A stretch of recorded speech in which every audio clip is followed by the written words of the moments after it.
Φίλες και φίλοι του Collector Surprise, καλησπέρα σας. Είμαστε μαζί σε ένα δεύτερο επεισόδιο μετά το πρώτο επεισόδιο που παρουσιάσαμε τη νέα συλλεκτική και Special Edition σειρά της Centauria στο Ultimate Collection με τις Ferrari στην κλίμακα 1/24, με πολύ άριστες εντυπώσεις για το μονοθέσιο και το design. Μπορείτε να το βρείτε το βίντεο μας στο κανάλι.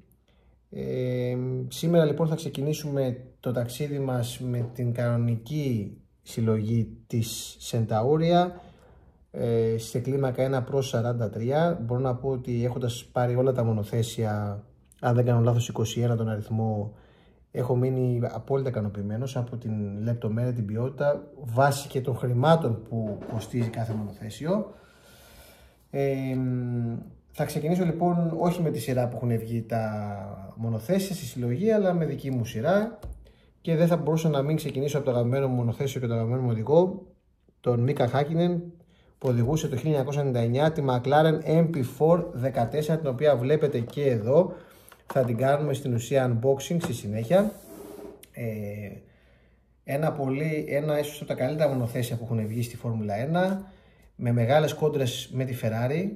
Γενικότερα η McLaren εκείνη την περίοδο 97, 98, 99 είχε τρομερές κόντρες, κυρίως Χάκινεν Σουμάχερ και από πίσω Coulthard Irvine, επικές μάχες, και ήταν πολύ ενδιαφέρον να παρακολουθεί κάποιος. Πριν ξεκινήσω έτσι λίγο το unboxing, να πούμε κάποιες πληροφορίες για εκείνη τη σεζόν, η οποία ήταν ένα thriller. Παίχτηκε μέχρι τελευταίο Grand Prix ο τίτλος του πρωταθλητή, πιλότων και κατασκευαστή.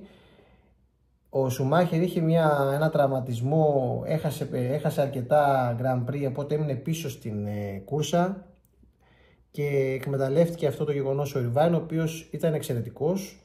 Ίσως η τελευταία του χρονιά που θα πιλοτάριζε, νομίζω το 99 ήταν η τελευταία του χρονιά. Και βρέθηκε στο τελευταίο Grand Prix να είναι 4 βαθμούς μπροστά από τον Μίκα Χάκινεν.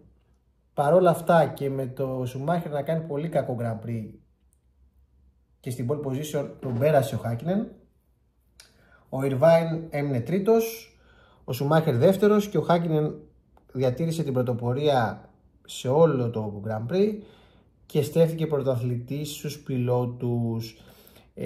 Αντίθετα στους κατασκευαστές, η Ferrari κέρδισε τον τίτλο κόντρα στη McLaren. Ο Coulthard ήταν επίσης πολύ δυνατός σε εκείνη τη χρονιά, μάλιστα πολλές φορές λειτουργούσε και εις βάρος του Χάκινεν, επειδή πίστευε και ήθελε τον τίτλο. Παρ' όλα αυτά η συγκομιδή της Ferrari ήταν καλύτερη από τη McLaren και πήρε το πρωτάθλημα. Εκείνη τη σεζόν πάρα πολύ μεγάλη έκπληξη ήταν ο Heinz Harald Frentzen, ο Γερμανός πιλότος με την Jordan και τους κινητήρες Mugen Honda, ο οποίος κέρδισε 2 Grand Prix στη Γαλλία και στην Ιταλία και στην ουσία έκλεισε στην τρίτη θέση της κατάταξης συνολικά. Πολύ μεγάλη επιτυχία για την Jordan. Τώρα να πούμε ότι το 99 ο Irvine είχε την καλύτερη σεζόν του στη Φόρμουλα 1 και έζησε 4 Grand Prix, και όπως σας είπα έχασε τον τίτλο στις λεπτομέρειες στο τελευταίο Grand Prix. Ήταν ασταθής, είχε πολύ εκπληκτικά αποτελέσματα όπως στην Αυστραλία και στην Αυστρία, αλλά και ανεξήγητα κενά όπως το Grand Prix της Ιταλίας και στον κρίσιμο αγώνα στην ουσία της Ιαπωνίας στη Σουζούκα, όπου χάθηκε και ο τίτλος.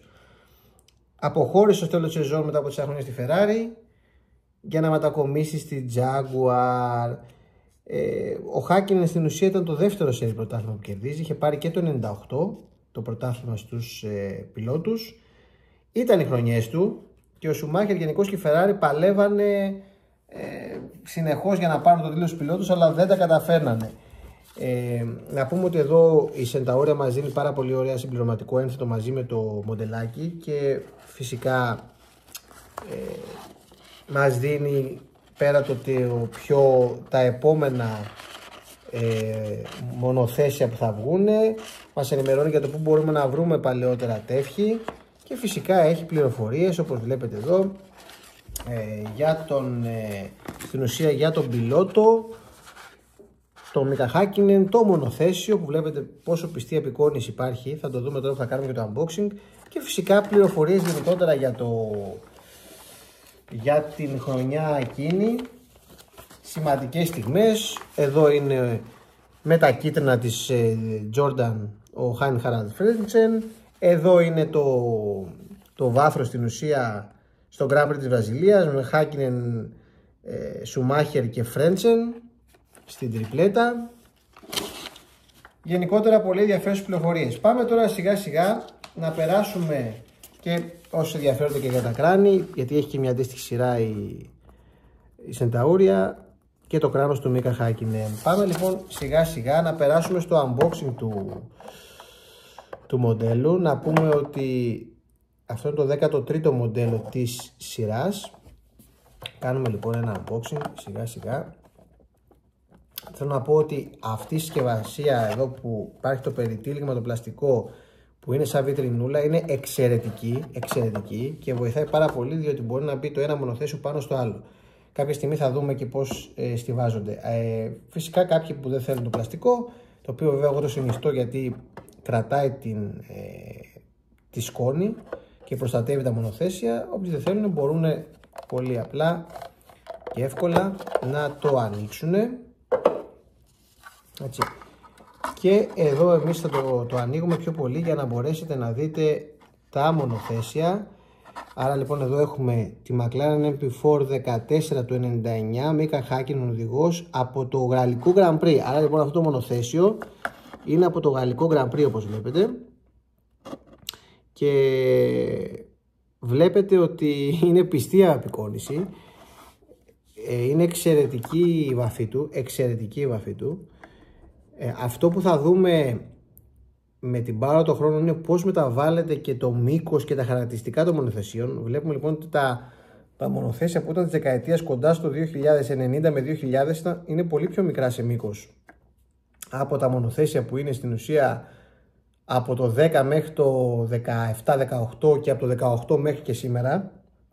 Έχουν αλλάξει πάρα πολύ και οι ρυθμίσεις και οι απαιτήσεις και τα όρια γενικότερα. Εδώ λοιπόν βλέπουμε και τη συλλεκτική έκδοση που γράφει το όνομα του οδηγού Μίκα από το Χάκινεν, όπως αντίστοιχα ήταν και το David στο μονοθέσιο του Coulthard.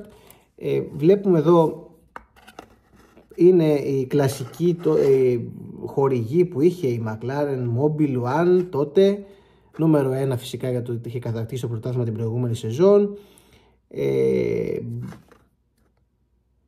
Bosch έχει πάρα πολλούς χορηγούς. Βλέπουμε ότι και στην αεροτομή είναι ο Μίκα. Αν το πάμε εδώ στο πλάι θα δείτε ότι έχει χορηγούς γενικότερα. Πάρα πολύ έτσι λεπτομερές και το πίσω κομμάτι με την αεροτομή, όπως βλέπετε. Και φυσικά βλέπουμε εδώ μέσα και το cockpit με τους καθρέφτες και φυσικά το μπροστινό κομμάτι είναι εξαιρετικό. Γενικά ένα πάρα πολύ έτσι δυνατό μονοθέσιο και αγαπημένο για μένα, γι' αυτό ξεκινήσαμε και με αυτό. Γενικότερα τα περισσότερα μοντέλάκια που έχουν βγει μέχρι στιγμής είναι εξαιρετική δουλειά. Παιδιά, μπορείτε, υπάρχουν πάρα πολλές εταιρείες τέλος πάντων που κάνουν μοντελισμό και αναφέρονται στην Φόρμουλα 1. Η Σενταούρια είναι μία. Περιμένω να μου έρθει πρώτη φορά που θα δοκιμάσω Biburacco, οπότε περιμένω δύο εκπληκτικά μονοθέσια της McLaren. Μόλις τα έχω στα χέρια μου θα τα κάνουμε φυσικά unboxing, γιατί η Biburacco είναι μια νέα εταιρεία και γενικότερα μας αρέσει να δοκιμάζουμε διαφορετικές εταιρείες, γιατί μόνο έτσι μπορούμε να κάνουμε τη σύγκριση και βάσει ποιότητας κατασκευής και βάσει τιμής φυσικά, έτσι. Επομένως λίγο υπομονή, μια που πιάσαμε τη McLaren και έχω αδυναμία στη McLaren, και από την Biburacco τα μονοθέσια που θα έρθουν είναι από την ίδια εταιρεία. Φυσικά είναι του 2023, θα ταξιδέψουμε αρκετά χρόνια μπροστά, αλλά δεν έχει σημασία. Η McLaren έχει φυσικά αλλάξει χρωματισμό, από αυτό το ασημί μαύρο λευκό, πλέον τη βρίσκουμε στο πορτοκαλί ασημί λευκό. Εξαιρετικός και αυτός ο χρωματισμός. Παραμένει όμως μια σταθερά και γι' αυτό προηγείται και στο πρωτάθλημα κατασκευαστών και φέτος. Ελπίζω να σας άρεσε το συγκεκριμένο review. Αν σας άρεσε, θέλω ένα like από εσάς και ένα subscribe στο κανάλι. Είμαστε νέοι, προσπαθούμε να ανέβουμε, να σας μεταφέρουμε ωραίο content. Οπότε αυτό που ζητάω εγώ από εσάς είναι πρακτικά μια στήριξη. Όπως στηρίξατε και το πρώτο βίντεο, είναι η αλήθεια ότι σαν πρώτο βίντεο, χωρίς να είμαστε καν γνωστοί, πήγε πάρα πολύ καλά.